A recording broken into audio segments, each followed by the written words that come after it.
बिस्मिल्लाहिर्रहमानिर्रहीम। दोस्तों, मेरा नाम डॉक्टर आमिर शेर कांजू है। मैं अरसा 20 साल से होम्योपैथिक में अपनी खिदमत सर अंजाम दे रहा हूँ। आज का मेरा टॉपिक है वार्ड्स। वार्ड्स क्या होते हैं, इसकी वजूहात क्या हैं, इसका इलाज क्या है, मैं अभी आपको ये तफसील से बताऊँगा। अगर आप मेरे चैनल में नए हैं तो सबसे पहले मेरे चैनल को सब्सक्राइब कर लें और बेल आइकन को दबा दें ताकि मेरी आने वाली तमाम वीडियो आपको बआसानी मिल सके। दोस्तों, वार्स जिसे हम मस्सा कहते हैं और पंजाबी में इसको मौके भी बोला जाता है, लेकिन मेडिकल टर्मिनोलॉजी में इसको वैरूका कहते हैं। ह्यूमन पेपलोमा वायरस से ये फैलता है। एक मस्सा जिसमें कि किसी भी हिस्सा पर नशो नुमा कर सकता है। ये जिस्म पर एक्स्ट्रा ग्रोथ का नाम है जो जिल्द के रंग में होता है। ये मुख्तलिफ जगहों पर नुमाया होता है, ख़ास तौर पर चेहरा, नाक, कान और लिप्स। इसके अलावा ये मेल फीमेल जेनिटेलिया पर वाज़े तौर पे दिखाई देते हैं। हाथ की हथेलियों पर और बैक साइड पर मस्से बहुत ज़्यादा दिखाई देते हैं। इसकी वजूहात क्या हैं? नंबर 1, इसकी वजूहात में सबसे पहले जो लोग क़ुव्वत मुदाफ़ियत के कमज़ोर होते हैं उन पर यह बहुत ज़्यादा असरअंदाज होती है। नंबर दो, ये वायरस आपको ज़्यादातर हमाम और नाई की दुकानों से मिलता है। यानी जब वो शेव करते हैं तो अक्सर जिन लोगों के मस्त से वार्स होते हैं उनमें कांटा आ जाता है। उसकी ब्लीडिंग से ये इन्फेक्शन दूसरे लोगों में फैलना शुरू हो जाता है। तो आपको चाहिए कि इन लोगों से अवॉइड करें। वैसे भी ये एक वायरस है, वायरस को काटने से, जलाने से वो ये किसी और जगह ट्रांसफ़र होकर ज़्यादा मिकदार में निकलना शुरू हो जाते हैं। लिहाजा इन चीज़ों से अवॉइड करना चाहिए। तीसरे नंबर पे, अगर घर में अगर आपके फैमिली में आपके बच्चों को आपको वार्स हैं तो आपको उनका टॉवल वगैरह इस्तेमाल नहीं करना चाहिए, तो इससे आप महफूज रखते हैं। अब मैं आपको बताता हूं कि इसका होम्योपैथिक इलाज क्या है।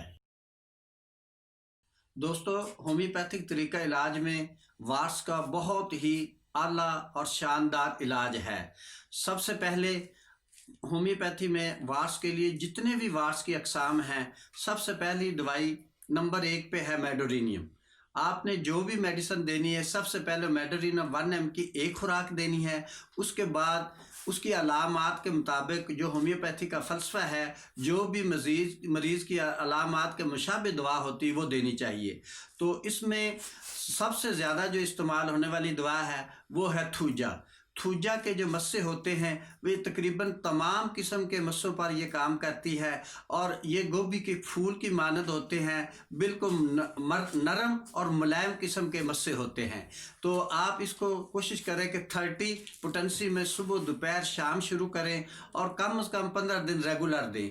15 दिनों के बाद अगर ज़रूरत महसूस हो इसको आप 200 में एक खुराक रोज़ाना 15 दिन इस्तेमाल करें। यह तकरीबन 15 दिन से 1 माह में मस्से ख़त्म हो जाएंगे। नंबर 2 पे जो होम्योपैथी की दवा है उसका नाम है कास्टिकम।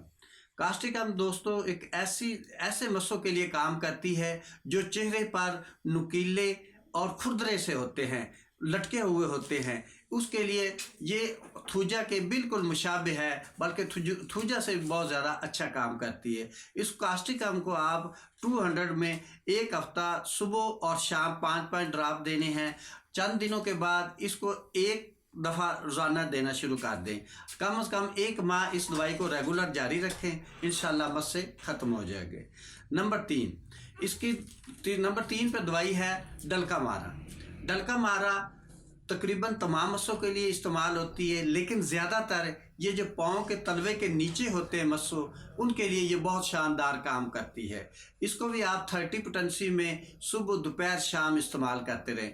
और याद रहे कि जो भी दवा देनी है ना, उसके पहले आप थूजा 1 mg या मेडोरिनम 1 mg एक खुराक वीकली देते रहें, तो किसी और दवा के देने की ज़रूरत नहीं पड़ेगी। नंबर 4, एंटम क्रूड। एंटम क्रूड उन मस्सों के लिए बहुत ज़्यादा इस्तेमाल होती है जो लोग मैदा के अमराज के मरीज़ होते हैं, जिनकी ज़ुबान वाइट रहती है और मस्से ज़्यादातर पाँव पर निकलते हैं और बहुत तकलीफ दे होते हैं, उनको आप 200 में सुबह दोपहर शाम 5-5 ड्रॉप इस्तेमाल कर सकते हैं चंद दिनों के लिए। उसके बाद एक खुराक डेली इस्तेमाल करनी, इंशाल्लाह मस्से ख़त्म हो जाएंगे। और इसके अलावा जो मेल और फीमेल जेनिटेलिया पर वार्स होते हैं, उसके लिए आपको स्टाफिसोगेरिया 200 में सुबह शाम कम से कम 10 से 15 दिन खिलाएं, इंशाल्लाह वो मस्से भी ख़त्म हो जाएंगे। मस्से चेहरे पर हों या जेनिटेलिया पर हों या हाथों पर हों, बरूनी तौर पे आप थूजा क्यू उसके ऊपर लगानी है। अगर थूजा क्यू नहीं है तो आप कोई भी थूजा नाम की एंटमेंट सुबह शाम उसके ऊपर लगाते रहें, तो इससे इंशाल्लाह मस्से जड़ से ख़त्म हो जाएंगे और आपको किसी भी और इलाज की ज़रूरत नहीं रहेगी। दोस्तों, अब हमारी मुलाकात होगी नेक्स्ट वीडियो में, जिसमें हमारा टॉपिक होगा चंडियाँ, जिसे हम कार्न कहते हैं।